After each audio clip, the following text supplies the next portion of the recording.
আপনি হারিকেন দিয়ে খুঁজলেও সারা দেশে জাতীয় পার্টির আপনি 100 জন পাবেন না। আওয়ামী লীগের প্রেতাত্মারা জাতীয় পার্টির মিছিলে যুক্ত হয়েছে। 2041 সাল আসবে, তখন দেখবেন যে 24-এর যে শোষণ, নিপীড়ন, গণহত্যা সেটি কিন্তু আমরা ভুলে যাব। ধন্যবাদ। আমরা স্পষ্টভাবে বলেছি যে 71-এর সাথে 24-কে মিলিয়ে কোনোভাবেই বিতর্ক সৃষ্টি করা যাবে না। যারা 71-এ শহীদ হয়েছিল তারা আমাদের বীর মুক্তিযোদ্ধা এবং শহীদ মুক্তিযোদ্ধা, এবং যারা যুদ্ধ করেছিল তাদের প্রতি আমাদের শ্রদ্ধা, ভালোবাসার কোনো কমতি নাই। আমরা দেখতে পাচ্ছি যে একটি গোষ্ঠী নানানভাবে 71-কে বিতর্কিত করার চেষ্টা করছে। দেখেন, 71-এ কিন্তু পাকিস্তান আমাদের উপরে শোষণ, নিপীড়ন, নির্যাতন করেছিল।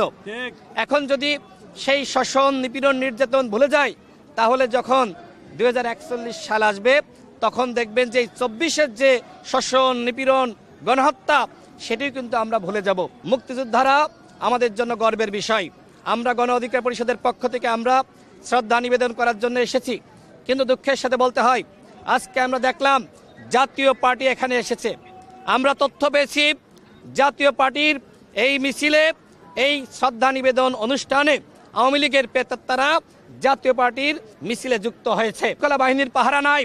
এর আগে জিএম কাদের কি বলেছিল যে আওয়ামী লীগের লোকজন যদি জাতীয় পার্টির মিছিলে আসে তাহলে আমাদের করার কিছু নাই, কারণ সমাবেশ একটি উন্মুক্ত বিষয়। তার মানে কি? তার মানে আমরা আজকে দেখলাম সেটির সত্যতা আমরা পেলাম। আজকে জাতীয় পার্টির মিছিলে আওয়ামী লীগ এসেছে। আপনি হারিকেন দিয়ে খুঁজলেও সারা দেশে জাতীয় পার্টির আপনি 100 জন পাবেন না। শ্রদ্ধা নিবেদনের নামে আজকে তারা সাংগঠনিকভাবে ফিরে আসার একটি চক্রান্ত করছে। আমরা সরকারকে বলবো, পুলিশকে বলবো, আপনারা খোঁজ নিন, তথ্য নিন, এই জাতীয় পার্টির মধ্যে কয়জন আওয়ামী লীগ এসেছে। আজকে নানানভাবে আওয়ামী লীগ ফিরে আসার চক্রান্ত করছে। স্পষ্টভাবে বলতে চাই, বিচারের আগে আওয়ামী লীগ কোনোভাবে নির্বাচনে অংশ নিতে পারবে না। একই সাথে আওয়ামী লীগ জাতীয় পার্টি সহ 14 দলের দোসরদেরকে অবশ্যই বাংলাদেশের রাজনীতিতে অবাঞ্ছিত ঘোষণা করতে হবে এবং তাদেরকে নিষিদ্ধ করতে হবে।